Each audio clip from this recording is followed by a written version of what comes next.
What's going on, everyone?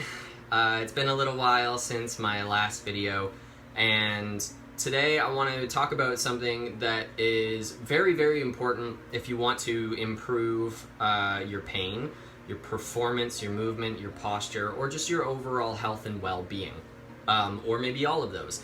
This is the place that you should be starting, and that's with your breathing. And I know, okay, whenever I was in my early 20s and I would hear coaches and trainers and whatever talk about breathing, I was like, I don't give a fuck about that. I'm trying to lift some weight. I'm trying to look sexy. I'm trying to move like a damn space panther. I want to flip some kettlebells around and do some badass chin-ups and shit. Why the fuck should I care about breathing? I know so much more now. Thank God. I should have given a fuck about breathing, and you should give a fuck about breathing if you don't want to hurt, or if you want to get over your injuries, or you want to prevent injuries, or if you want to feel, look, and move your best. Disordered breathing patterns, dysfunctional breathing patterns are present in most people nowadays. So check this out. Take a second right now. Take a big fuck off deep breath. Take a really big deep breath. I'll wait. Okay, do one more. Okay. Now, unless you've had some training and you know where I'm going with this, I almost bet you did this. You breathed all with your ribs and your shoulders, right? Up into the top. You took your big breath in like that. And that's a disordered breathing pattern. That's actually shallow breathing, which can lead to postural problems, pain, anxiety problems, sleeping problems, brain fog, a number of things. Just ill health and poor movement. And that's because that shallow breathing doesn't allow us to actually use our diaphragm, the large muscle underneath your ribs that wraps all the way around the body and all the way to the back, like a trampoline that cuts through your body. It doesn't allow it to work properly.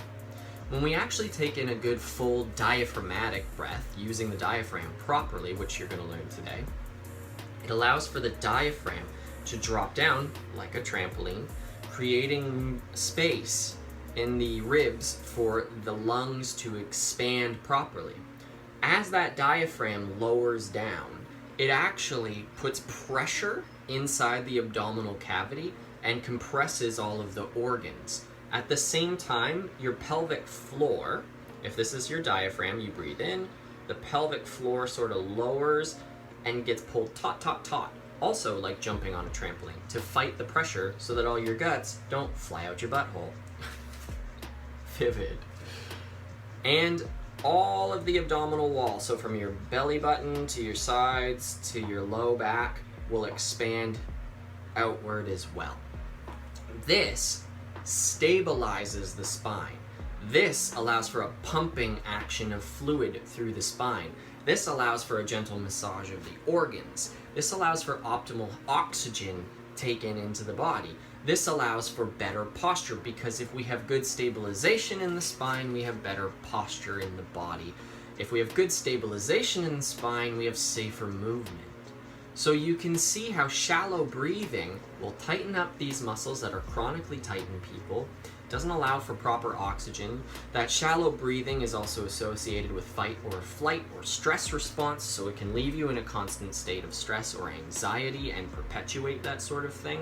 That shallow breathing doesn't allow for that diaphragm to drop down low enough, so it doesn't stabilize the spine very well. It doesn't activate and strengthen and create endurance and movement in the pelvic floor, which can lead to obviously back issues, like this guy here. Pelvic floor issues, tension problems. It can lead to hip and neck pain, and eventually shoulder pain, or any other pain in the body. So if you want to move and feel your fucking best, and if you want to be healthy, we need to address how well you're breathing. So let's take a look at some simple shit you can do to change how you're breathing right fucking now. Alright, so I'm using a stability ball for this, but if you don't have a stability ball, use a kitchen chair or place your legs up on the couch, legs about hip width apart, hips at 90 degrees, knees at 90 degrees or roundabout. If you have a lot of extension in the neck or a really rounded upper back, you might want to place a little towel or a face cloth or a rolled up t-shirt underneath your head, just to get the neck nice and neutral and long. And what we're going to do is we're going to see about creating some tension first and foremost in the body in different areas that we eventually want to breathe into. And those areas are going to be just above the pubic bone, to either side of the points of the hip bones, as if you were tucking guns into your pants, into the obliques, so right in the sides, just underneath the ribs and above the pelvic bone, and into the pits of the low back, like if you were to put your hands on your waist and feel where your thumbs hit, right into those pits. Those are going to be the 4 areas that we're going to try to create tension. I'm going to show you how to do that now. And for most of you, or some of you, this may be where you practice and what you start with every single day until you can master this. So, with your ribs down, we're going to allow the ribs to relax. So a lot of you might have ribs that are up in this flared position. Try to bring the ribs down so that they're nice and flat. You can imagine a little string attached to the base of your sternum and attached to your pubic bone, and that string is going to just shorten a little bit. Not so much that you crunch or flex, but just so that it brings the ribs down. Then from there, you're going to take a breath into your belly, out, and you're going to hold without air now. Place your fingers right in that area above your pubic bone, and can you create some tension? And if you watch my hands, you'll see what I'm talking about.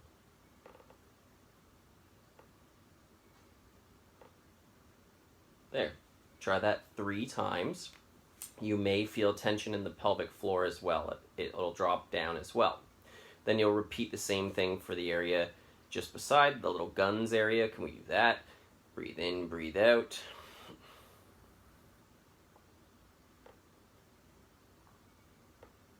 Can we do that into the obliques? And can we do that into the low back? You won't be able to notice this one as much. It's quite difficult, but the goal is the intent.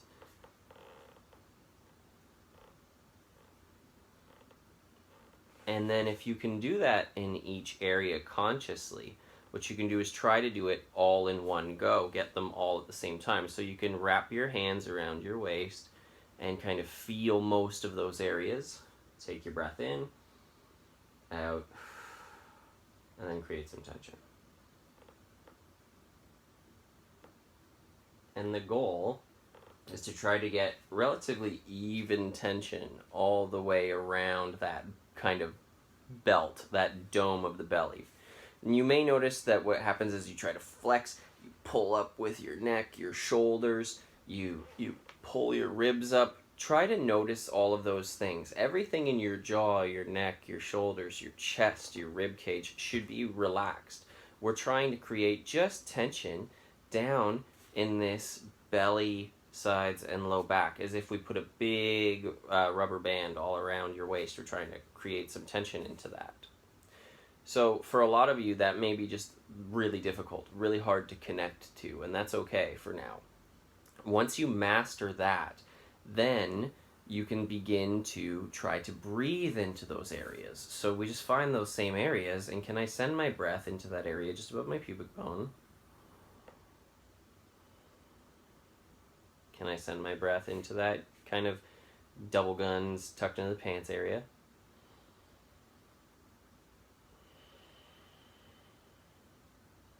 Can I send it into my obliques? And can I send it into my lower back? And can I do all this without yanking up into my ribs, pulling my shoulders up? Can I simply relax and send my breath into all of those areas?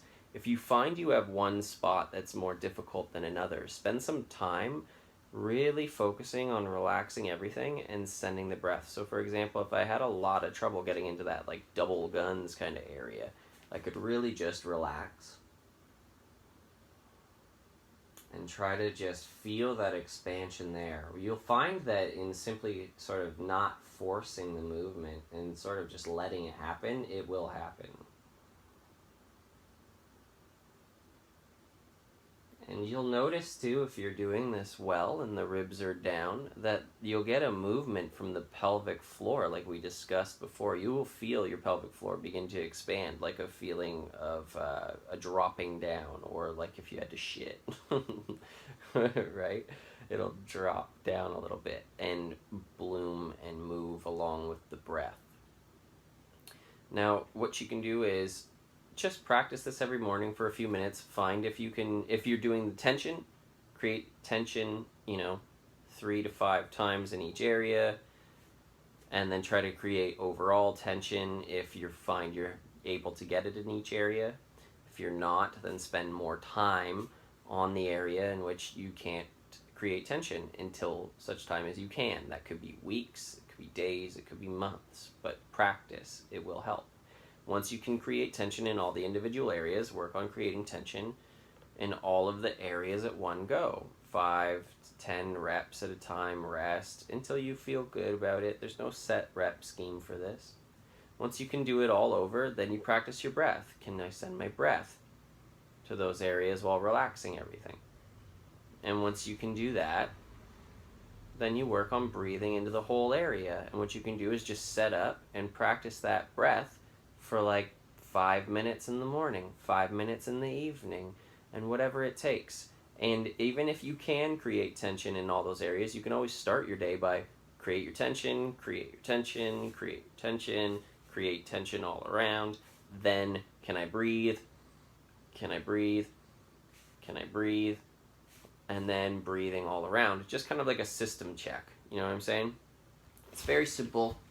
But the power of being able to breathe into these areas, I can't overstate. For a lot of you, simply connecting and building awareness to those areas and being able to breathe into those areas may be a real fucking game changer. It might change how you feel, how you move, how you perform, your pain, your discomfort. And this sort of thing lays the foundation for learning how to create really good pressure to stabilize the spine, which I might go into in other videos coming up, or new emails. So if you have this video but you're not on my email list, go to timbellfitness.com and sign up for my email list, the Shamans 10 email list. You'll be prompted, or whatever, the link's on the fucking website. Sign up. And thanks for watching. Practice this shit. Message me, let me know how it went. I want to hear from you, and let me know if there's anything I can do to help. Hope you have a great day. Take care.